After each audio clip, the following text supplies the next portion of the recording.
अस्सलाम वालेकुम नाज़रीन, मैं शुएब अली उमरानी ऐं तव्हां ॾिसी रहिया आहियो BR टाइम न्यूज़। सभ खां पहिरियों शामिल कंदासीं हीअ रिपोर्ट।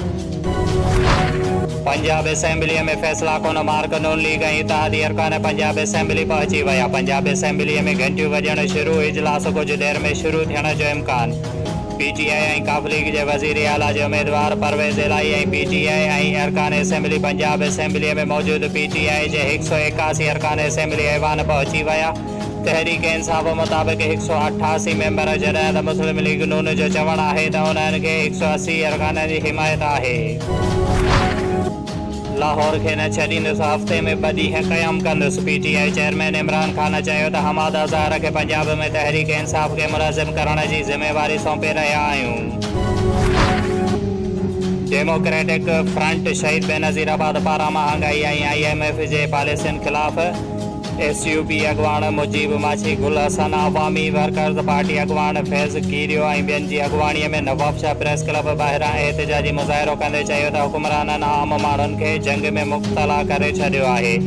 माण्हू अटो खंडु तइलीम ऐं सिहत लाइ परेशान आहिनि। हुननि चयो त हुकूमत साम्राजी इदारनि वटि विकिरो थी चुकी आहे, जॾहिं त हिन मुल्क में पैदावार ज़रिया एतिरा आहिनि जो बेरोज़गार बुख बदहालीअ खे ख़तमु करे सघिजे थो। हुननि चयो त शहरनि जी सनअतुनि लाइ बिजली नाहे, ज़रई बाण ते सब्सिडी नाहे, जिन्स जो मुनासिब अघु नाहे, नौजवाननि लाइ रोज़गार नाहे। अहिड़ी हालत जंग हुकुमरान मुल्क खे गिरवी रखियो आहे। अवाम दुश्मन पॉलिसियुनि ख़िलाफ़ जदोजहद जारी रहंदी। पंजाब वासण औरत जो दौड़ में रहंदड़ मामन ऐं उन जे पुटनि ते संदसि हिसे जी ज़मीन ते कब्ज़ो करण ऐं संदसि अमड़ खे फालिज जो मरीज़ बणाइण जो इल्ज़ाम। MPA तारिक मसूद ऐं संदसि भाउ चौधरी जावेद आरईअ ते मुखालिफ़नि जो साथ ॾियण जो इल्ज़ाम।